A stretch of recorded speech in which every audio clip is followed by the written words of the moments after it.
여러분 안녕하십니까, 진성호입니다.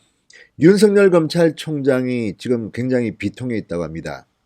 윤석열 총장은 금주 이번 주의 오찬 만찬 약속을 전부 다 취소했다고 합니다. 그리고 침잠의 시간으로 들어가는 것 같습니다. 윤 총장은 백원우 전 민정비서관 산하의 특감반원으로 근무했던 A 수사관이 사망하자 지금 상당히 침통해졌습니다. 대검찰청 관계자는 오늘 금주 예정된 윤 총장의 오찬 만찬 일정은 모두 취소됐다. 평소 아끼던 수사관의 비통한 소식을 접한 상태에서 윤 총장이 오만찬 간담회 자리에 참석한 분들을 기쁘게 대하기 어려운 상황이다. 이렇게 말했습니다. 윤 총장은 이번 주 외부위원회 오찬, 대검 사무관 오찬 등에 참석할 예정이었습니다. 자, 지금 윤석열의 마음속은 복잡할 겁니다. 눈물로 수사관을 떠나보낸 검찰, 그리고 무엇보다도 지금 검찰에 들어와 있는 이 정보들이 상당히 심각한 모양입니다. 문재인 청와대의 한복판을 겨냥할 수 있는 그런 내용들이 속속 드러나고 있습니다.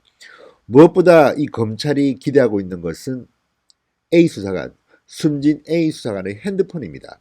지금 이 A 수사관의 핸드폰에서는 아직 나온 게 없습니다. 지금 포렌식 작업을 하고 있는데 작업이 중단됐습니다.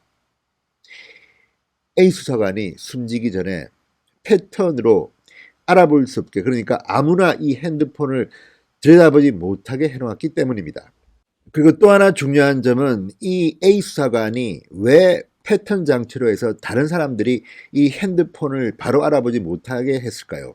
지금 검찰이 이제 포렌식 작업을 다시 재개하면 이 안에 있는 정보들은 다시 살릴 수 있을 것으로 보입니다. 그렇지만 이렇게 한 데는 다 이유가 있을 겁니다. 다른 사람이 함부로 내 핸드폰을 손대지 못하게 하겠다는 그런 의도 아니겠습니까? 예를 들어서 정말 숨진 A 수사관이 핸드폰 속에 있는 정보를 없애려 했다면 아예 핸드폰을 바다에 던져버렸을 겁니다. 그러면 영영 사람들은 찾지 못할 테니까요. 그러니까 예를 들어서 이 A 수사관이 극단적 선택, 그러니까 자살을 했습니다. 그러면서 핸드폰을 굳이 버리지 않고 놔뒀다는 것은 검찰이 이 안에 있는 내용을 보라는 뜻입니다.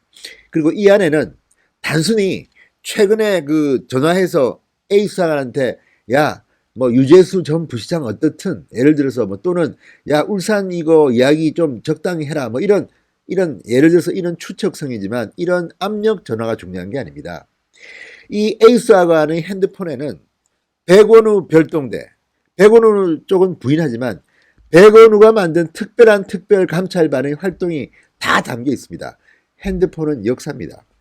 그 핸드폰은 이 문재인 청와대의 민정비서관실에 있던 비밀스러운 조직 백원우 특감반의 활동들이 고스란히 담겨 있을 가능성이 대단히 높습니다.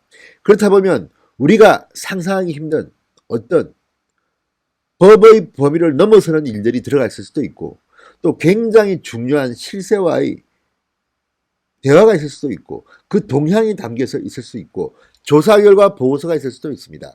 이 핸드폰 안에 뭐가 있을지는 아무도 모릅니다. 그만큼 A 수사관의 이 핸드폰은 폭발력이 어마어마합니다. 물론 반대로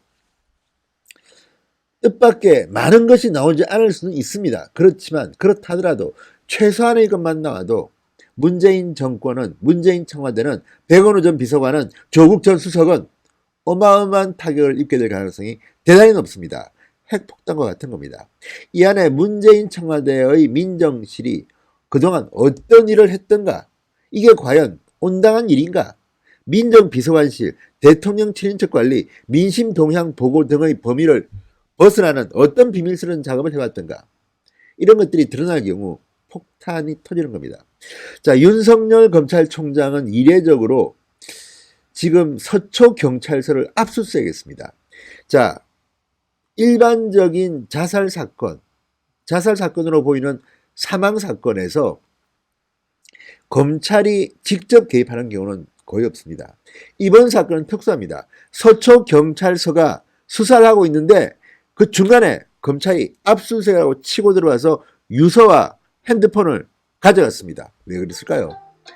이번 수사는 경찰이 청와대의 하명을 받아서 울산에서 불법적인 일을 했을 의혹을 지금 조사하고 있습니다. 그런데 그 경찰이 그와 관련된 중요한 사람을 수사한다? 안 됩니다. 그러니까 검찰이 바로 다른 건 모르지만 핸드폰 유서 가져가 버린 겁니다. 자, 윤석열 검찰총장 금주 만찬 일정 예정된 거 다 취소했답니다. 지금 내가 식사를 하고 다른 사람을 격려할 수 있냐? 한 사람의 생명이 사라졌다. 윤석열은 독한 사람입니다. 보스 일도 있습니다. 지금 마음속으로는 복수 뭐 이런 표현을 쓰면 윤석열 총장한테는 좀 미안한 표현이지만 일반적인 우리가 통상 드라마나 영화에 보면 이런 경우 복수라는 단어를 쓸 수밖에 없습니다. 자, 이 A 수사관을 죽도록 한 그 무엇에 대한 복수입니다. 시스템일 수도 있고 청와대일 수도 있고 특정한 사람일 수도 있고 그걸 죽음으로 몰아간 누구인가? 그것이 바로 이 핸드폰 안에 담겨 있을 것으로 보입니다. 자, 그래서 윤석열 총장은 지금 칼을 갈고 있을 겁니다. 일정 다 취소하고 이제 구내식당에서 밥 먹으면서 고민할 겁니다. 그리고 지금까지 나왔던 어마어마한 정보들, 지금 상당히 많은 정보들을 확보한 것으로 보입니다. 요즘 청와대가 계속해서 기밀 유출하면 범죄다 계속 경고를 주고 청와대가 지금 오늘도 고민정 대변인이 경고를 했습니다. 별건 수사, 기밀 유출 안 된다. 수사 내용 알리면 안 된다. 이 이유가 뭐겠습니까? 이미 상당히 뭔가 터졌다는 것을 청와대는 알고 있을 가능성이 높습니다. 법무부 장관은 보고를 받으니까요. 일부를.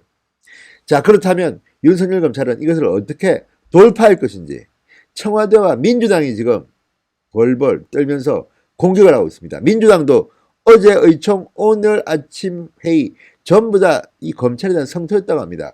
필리버스트 패스트 트랙 안중에도 없습니다. 오직 윤석열 검찰 이 A 수사관의 죽음이 너무 큰 지금 일파만파의 파장을 일으키기 때문에 여기에 벌벌 떨고 있는 것으로 보입니다. 이것을 윤석열은 어떻게 돌파할 것인가? 지금 민주당은 내년 총선은 윤석열이 치른다는 말까지 나온답니다. 자, 그 정도의 지금 부글부글 끓는 범여권의 이 압박, 방해 이 속에서 윤석열 총장이 할 수 있는 것은 뭘까요? 약속자 취소했답니다. 눈물 속의 복수가 어쩌면 시작될지도 모르겠습니다. 진성호의 융단 폭격이었습니다. 여러분 감사합니다.